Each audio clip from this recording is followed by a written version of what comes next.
How to turn off or on community messages notifications on VK on Android or iOS phone. Hello guys, in today's video I'm going to show you how to turn it off or on. First open VK, and now once you're here, click on your profile.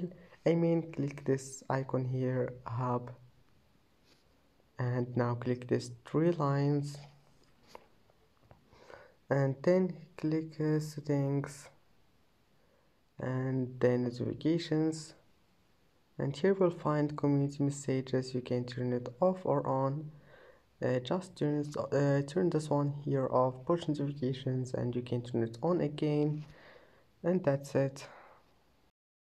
And that's it for today's video. If you like this video, please don't forget to like and don't forget to subscribe, and thank you for watching this video until the end, and see you in the next video.